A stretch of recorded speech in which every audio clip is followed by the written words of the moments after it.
Quiero invitarles a lo que será nuestro penúltimo sermón de Éxodo. Increíble, ya vamos a terminar el tiempo del Evangelio según Moisés. Estamos en Éxodo 25, Éxodo capítulo 25. Ya verán por qué estamos terminando casi Éxodo en el capítulo 25. Acompáñame ahí, por favor. Yo he titulado este sermón El Dios que habita entre su pueblo. Si tienes una NBLA es la página 81 de Éxodo capítulo 25. Vamos a leer del versículo 1 hasta el versículo 9. Y si estás ahí y puedes, te pediría que te pongas de pie para leer juntos la palabra de Dios. No te pierdas este momento porque ahora, en español, Dios nos va a hablar. Eso es lo que Dios le dice a su pueblo. El Señor habló a Moisés y le dijo: dile a los israelitas que tomen una ofrenda para mí. De todo aquel cuyo corazón le mueva a hacerlo, ustedes tomarán mi ofrenda.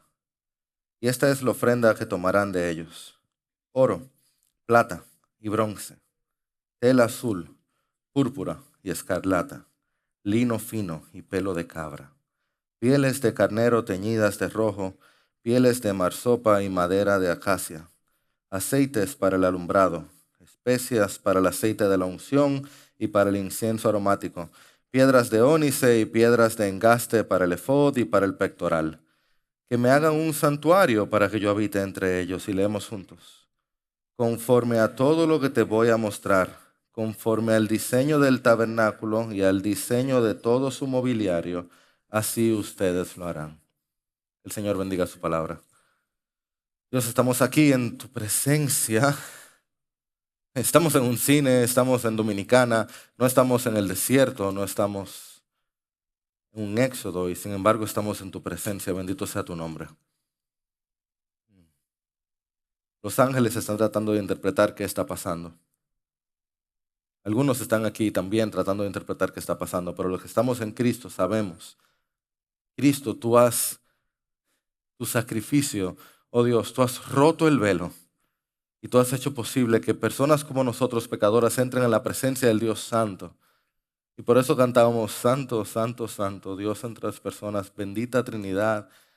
Nuestros labios no cesan de adorarte. Te pedimos que nuestras mentes puedan entender un poquito más para que nuestros corazones puedan confiar un poco más y nuestras vidas puedan mostrar que el Dios tres veces santo se ha hecho presente en nuestras vidas, que nuestras familias, nuestras cabezas lo puedan vivir para siempre, para tu gloria, por tu gracia y nuestro gozo.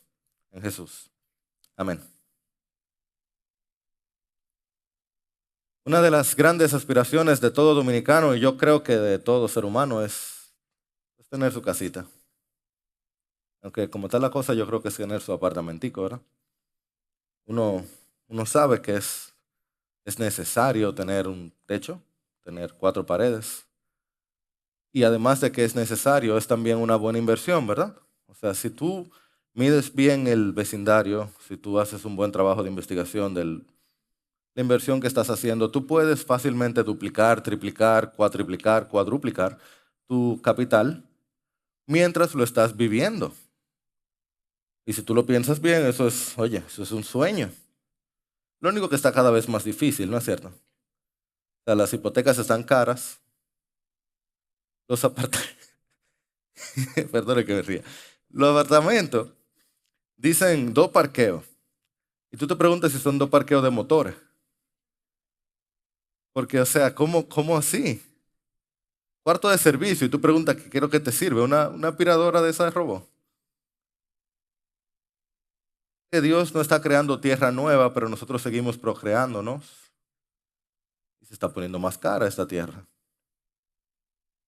Además, quizás lo más importante, es difícil encontrar en quién confiar. Es cada vez más difícil tú entregarle tu dinero a un constructor o pues tú no sabes si va a cumplir, ¿no es cierto? Y veo algunas caras que dicen: me ha pasado. Éxodo capítulo 25 abre el telón, algo que suena como un sueño de Dios. desde el principio de Génesis hasta el final en Apocalipsis, pero particularmente desde Éxodo 25 hasta su capítulo 40, Dios empieza a hablarnos de su gran deseo de morar en medio de su pueblo. Y lo que más nos habla es de este lugar que se llama el tabernáculo, su tienda de reunión. Es decir, que Dios quiere una casita entre los israelitas.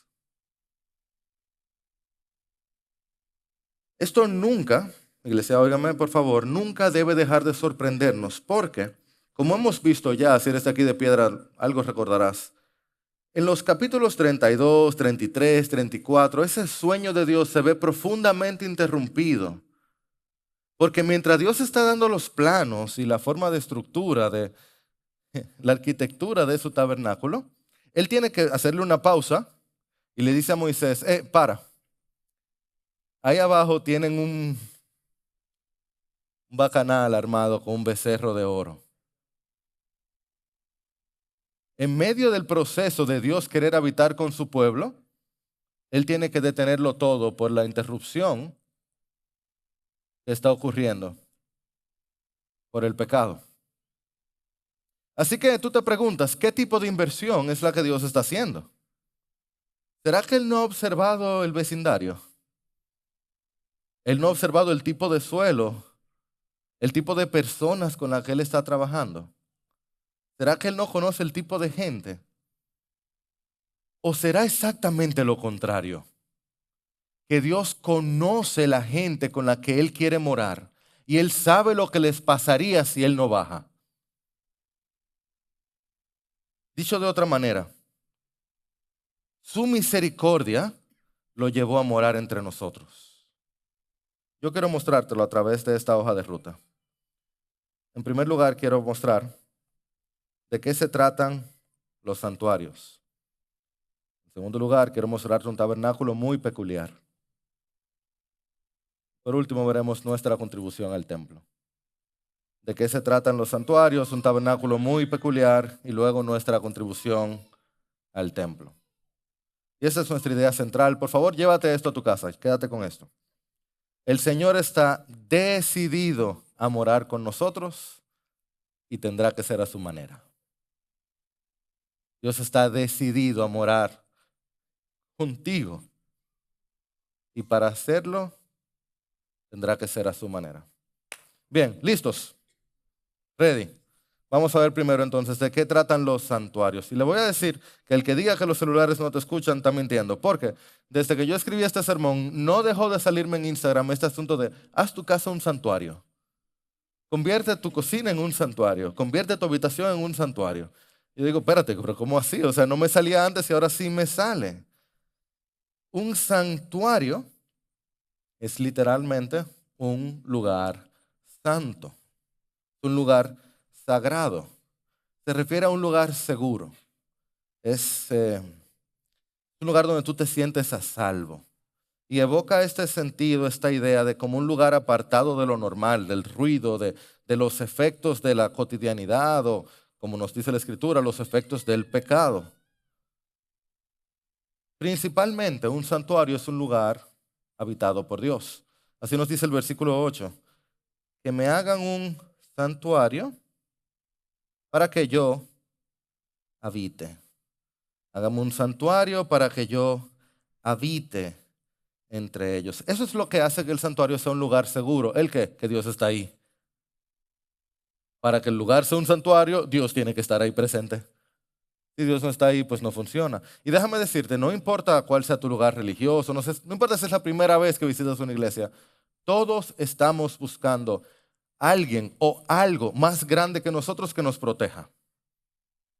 Las mujeres quizás se ve un poquito más claro porque lo hacen con los hombres. Quizás los hombres quizás se ve un poquito más oscuro porque lo hacemos con el dinero o con la fortaleza física o con lo que sea. Todos lo hacemos todo el tiempo. Te voy a usar un par de ejemplos tal vez. El primero es este. Em, Esta ciudad se llama Benares. Está en India.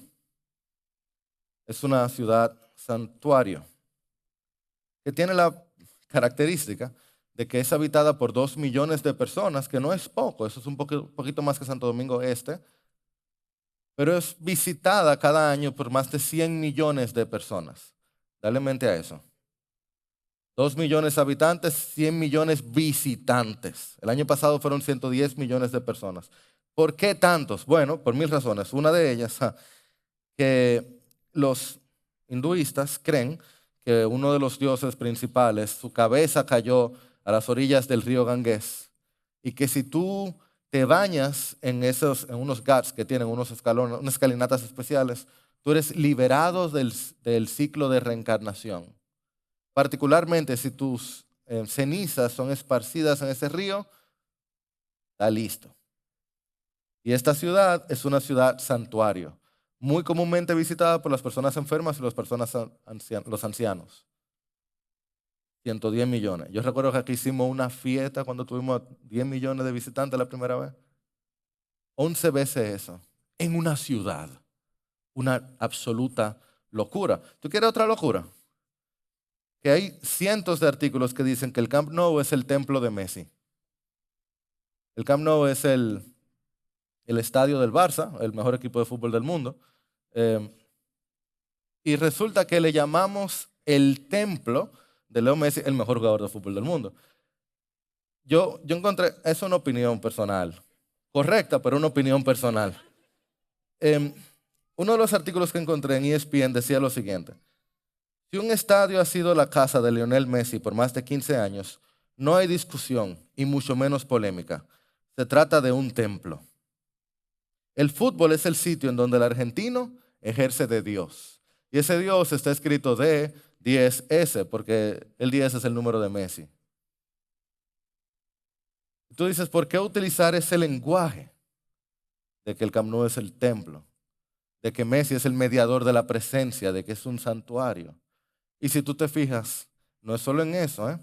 Si no somos religiosos, usamos otro tipo de lenguaje, pero lo hacemos con el gym, lo hacemos con el trabajo, lo hacemos con nuestra relación. Tenemos un novio o novia, él es mi lugar seguro. Oigan, es en todos lados, en todo lugar que andamos buscando eso, esa trascendencia, esa conexión. La pregunta no es si nosotros levantamos santuario, la pregunta es si Dios está ahí. Podemos tener decenas, docenas, cientos y no sentirnos seguros, y por eso lo andamos cambiando, porque Dios no está ahí. Y de hecho, la Biblia tiene una historia súper interesante de eso. En Hechos número 17, Pablo se encuentra en Atenas, el punto principal de la filosofía, y dice que su espíritu se enardecía al contemplar la ciudad llena de ídolos. Él se pone entonces de pie en medio del Areópago y le dice: varones atenienses, él no se andaba con rodeos. Veo que ustedes son muy religiosos. Felicidades. Y veo que son tan religiosos que mientras pasaba y observaba los objetos de su adoración, hallaba también un altar que decía al Dios desconocido. Ustedes son tan religiosos que por si acaso tienen un santuario al Dios que no conocen, va y se le quedó uno fuera. ¿Y qué dice Pablo? Lo que ustedes adoran sin conocer, yo les anuncio. ¿Y quién es ese? ¿Conoces el pasaje? Él viene a anunciarle a Cristo crucificado.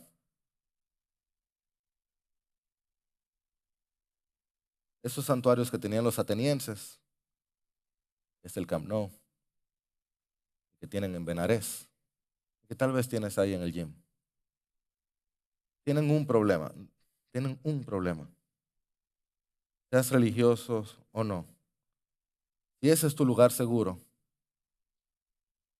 Dios no está ahí. Si es ahí que estás depositando tu confianza, tu fortaleza, tu identidad, no estás a salvo. No lo estás. No puede protegerte. Dios no dijo que le iba a habitar ahí. Así que la locura más grande de todo este pasaje es que el Dios del cielo y tierra viene y le dice a los israelitas que me hagan un santuario que yo voy a habitar entre ellos. Él prometió, Él venía a habitar entre nosotros.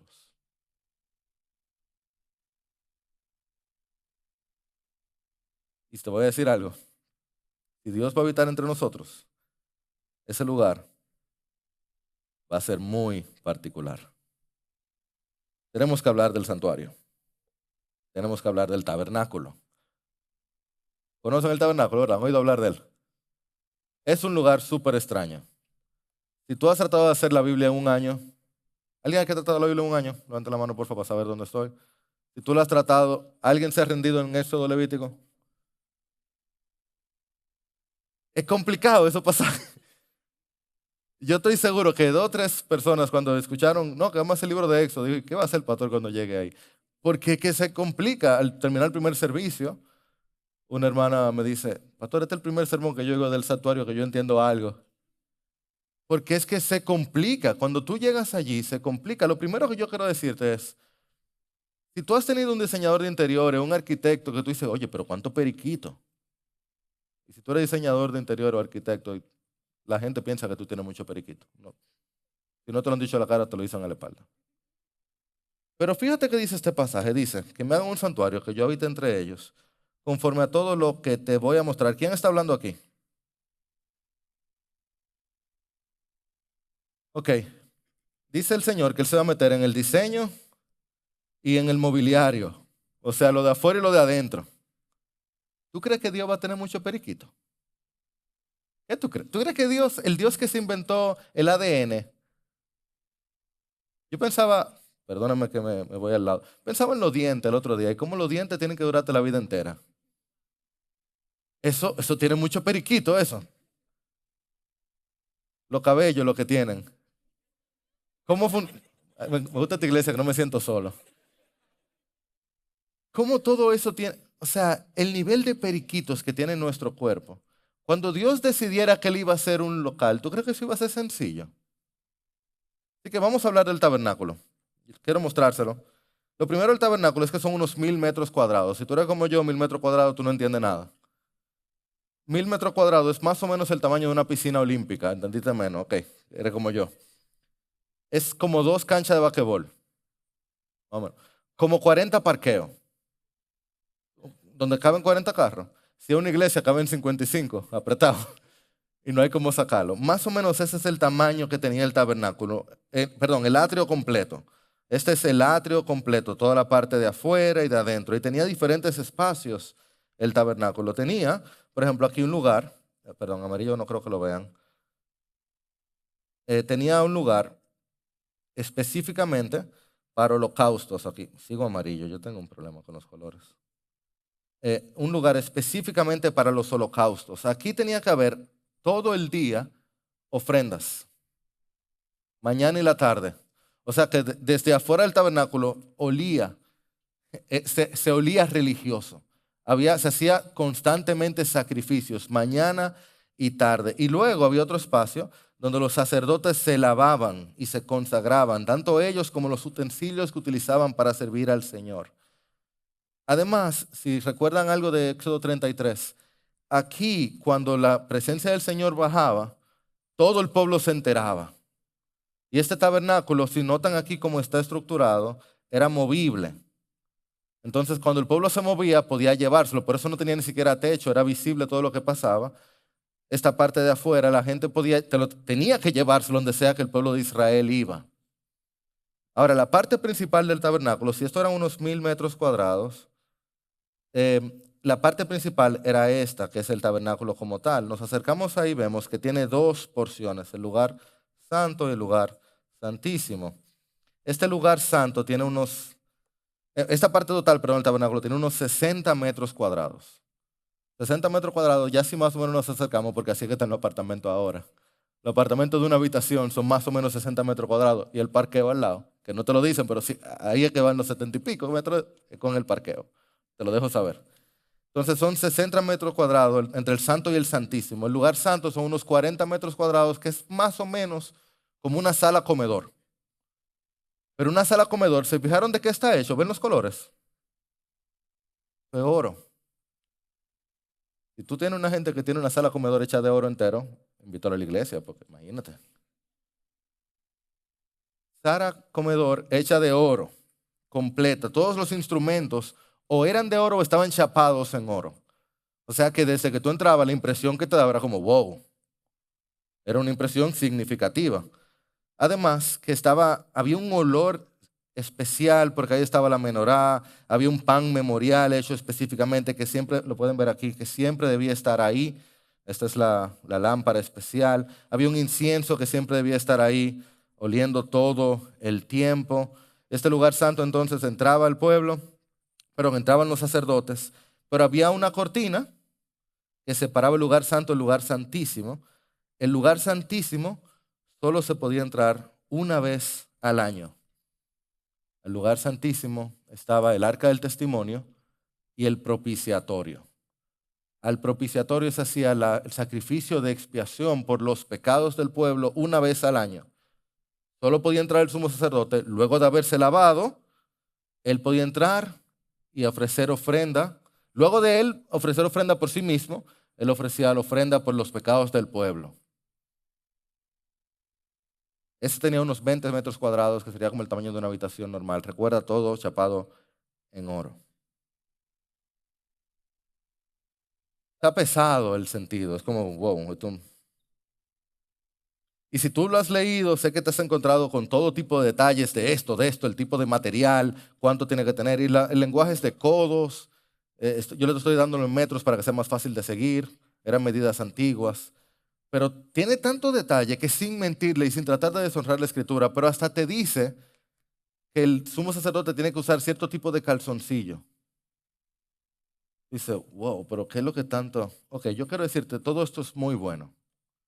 Muy, muy bueno. Yo le pedí a un amigo, un hermano aquí de la iglesia, que me cuente cuál es el proceso. Si yo quiero, desde cero, yo quiero hacer una casa de mis sueños. ¿Qué yo tengo que hacer? ¿Cómo yo tengo que adquirir? Y él me comentó, voy a leer. Para hacerlo como manda la ley, ¿qué yo necesito? Me dice. Bueno, el terreno debe tener el título, mensura catastral, lo cual conlleva los límites georreferenciados del terreno. Antes de ubicar, hay que hacer planes arquitectónicos, debemos de validar la mesura con levantamiento topográfico, hacer curvas de nivel, determinar profundidad o relieve en el terreno, hacer estudios de suelos, los planos arquitectónicos que se depositan en el ayuntamiento para permiso de uso de suelo, aprobación para cambio de uso de suelo.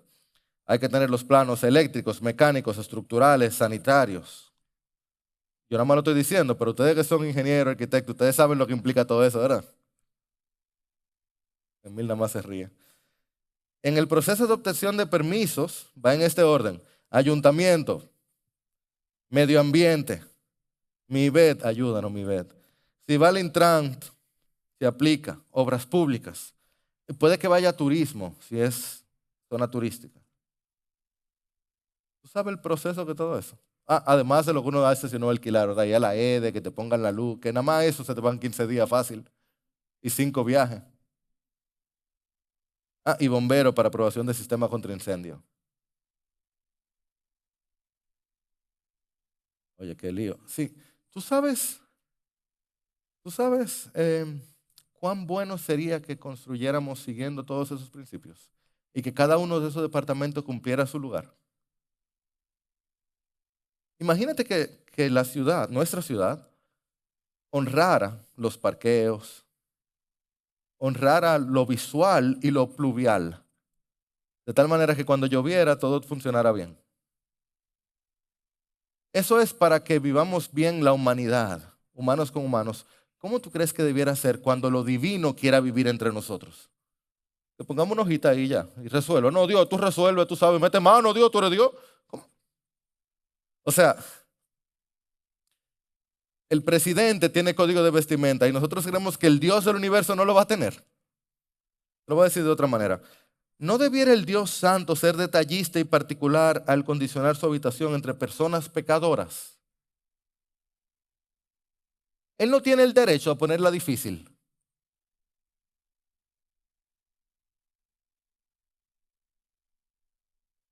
Y te digo la verdad, yo estoy convencido de que muchos de esos detalles están así puestos para que yo lo crea por fe. Diga, bueno, yo no lo entiendo todo, pero si Él me lo mandó, yo, con tal de que Él venga, está bien, lo que tú digas, Señor, todo lo que tú digas, ¿qué es lo que tú quieres? No, que me ponga el vaso al revés. Yo lo pongo al revés. ¿Tú vienes? Sí, yo lo pongo al revés. No, échamele 3 gotas de agua y 2 de vinagre. Eso yo lo hago.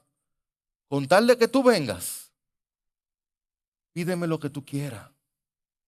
Tú no tienes gente así en tu vida. Que tú le dices, pide y yo te doy. El Señor dice que va a habitar entre nosotros y nos pone un viaje de periquito y uno dice, no, no, Señor, eso es mucho. Tú no te atreverías a decirle eso al Señor. Pero yo te voy a decir algo más todavía.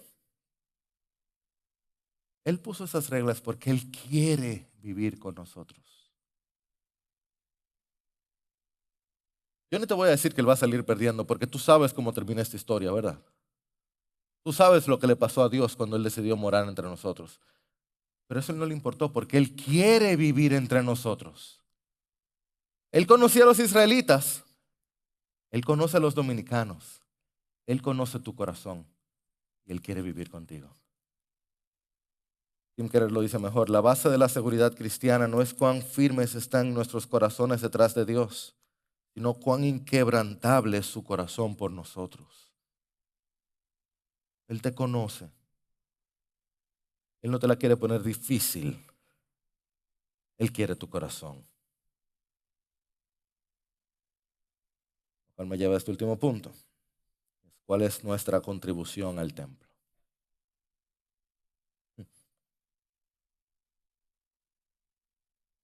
Este pasaje inicia, lo que da inicio a la ofrenda que el pueblo hace para la construcción del tabernáculo.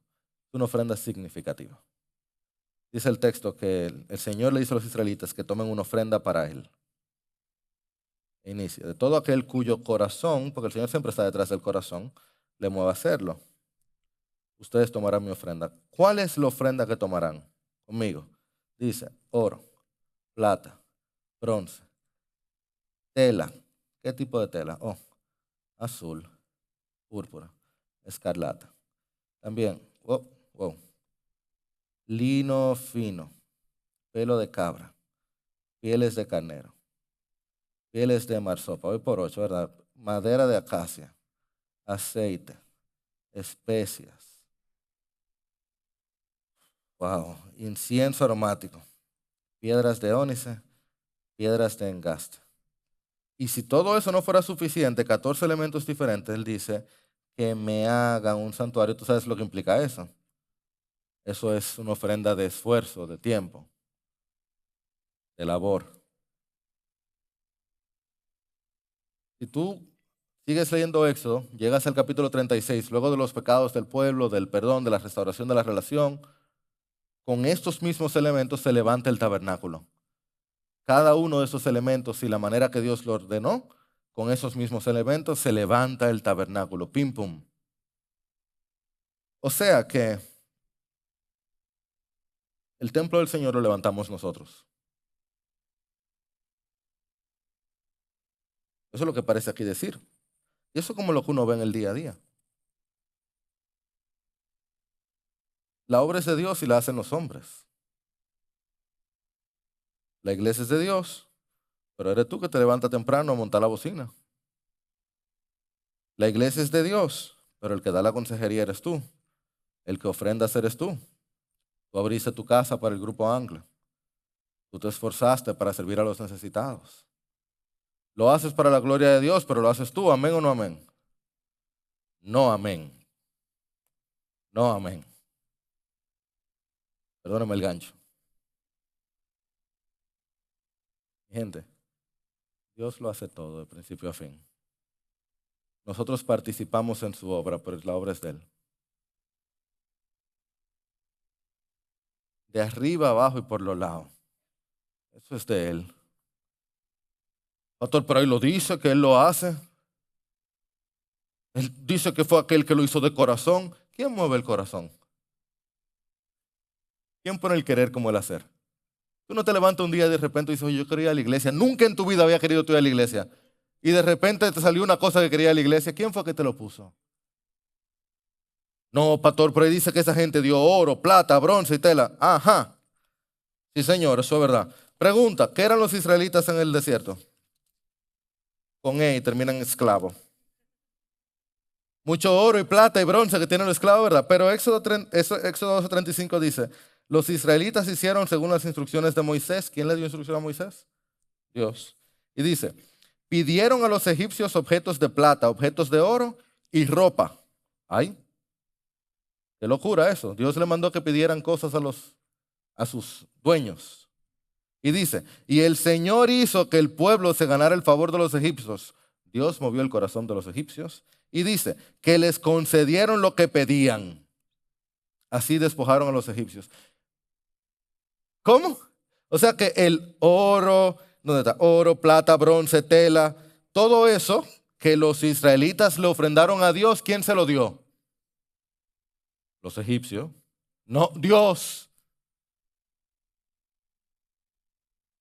Te lo voy a decir de otra manera, quizá un poco más sencilla. Todo es de Él, por Él y para Él. Ellos no tenemos nada, papu. Bueno, eso no es totalmente cierto. Nosotros contribuimos algo al templo. B.B. Warfield lo dijo tan bien. El hombre provee solo del pecador a ser salvado. Dios provee toda la salvación. Por eso el propiciatorio era tan importante. Cada vez el propiciatorio. Por eso había holocaustos prendidos el día entero. Por eso el sumo sacerdote tenía que hacer ofrenda por sí mismo antes de entrar. Y te voy a hacer algo. Esta parte nosotros, Jairo, no la procesamos bien. Como que nos hace cortocircuito. Ah, yo quiero lo mío, dame lo mío. Yo quiero mi parte. Si yo contribuí, es que eso es algo mío. No nos gusta esto. No nos gusta a tal punto que los judíos tomaron ese tabernáculo y lo volvieron su tesoro. Y luego, cuando llegaron al templo, que el tabernáculo evolucionó y se volvió el templo ya, ¿verdad? Y cuando llegó a versión Charizard allá, el templo grande, era la verdadera templo. Ellos estaban en el templo del Señor, el templo del Señor, el templo. Ese es nuestro refugio. Aquí sí lo tenemos. Ya sí hemos logrado lo que necesitábamos. El Señor llegó a su santuario. El Señor llegó a su descanso. No lo recibieron. Así que cuando el Señor llegó al templo, Él llegó con un látigo. Y lo que leemos en la Escritura es que cuando el templo se encontró con el Señor, o el Señor se encontró con el templo, su reacción fue la siguiente. Él tomó, en vez de hacer una habitación, un látigo. ¿Para qué? Para echar fuera a los mercaderes,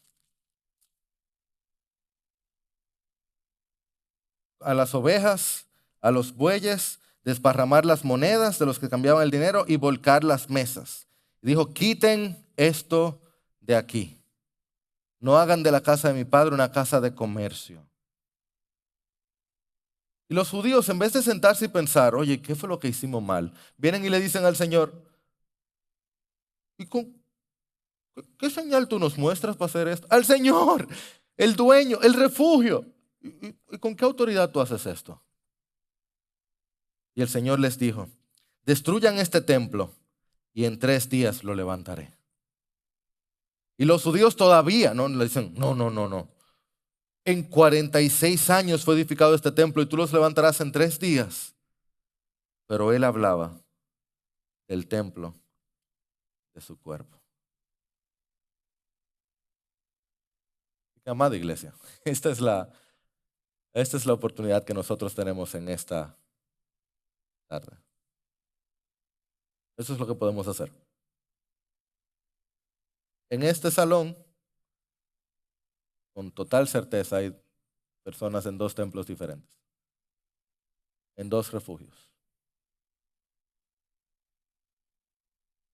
Algunos todavía están tratando de descansar en sus propias fuerzas, en sus propios hechos, encontrando seguridad en lo que pueden lograr, en lo que pueden ver,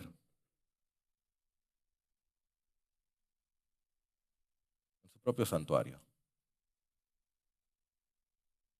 Cristo nos dice hoy que el único templo que permanece es su cuerpo. el que sería destruido por nuestro pecado, sería destruido por nuestra maldad, y al tercer día resucitaría por el poder de Dios. Es Cristo Jesús el verdadero templo. Él es la presencia de Dios entre nosotros. Él es nuestro único descanso y lugar seguro. Y todo el que viene a Él no será echado fuera. Esta es la pregunta. ¿Vas a confiar en Él? Él te invita a que vengas a confiar en Él. Bendito sea el nombre del Señor, Cristo, Redentor y Rey, rescatador de los perdidos, salvador de pecadores, transformador de vidas. Nosotros te exaltamos, porque eres el 3 veces santo que nos miras y decides morar en nuestras vidas. Nos arrepentimos de nuestras faltas, te pedimos perdón y te decimos, ven y habita en medio nuestro. Toma lo que somos, danos lo que eres y llénanos de ti. ¿Qué somos nosotros sin ti? No queremos ni pensarlo, pero en ti, oh Señor, llénanos de ti. En el nombre de Jesús, su iglesia dice, amén y amén.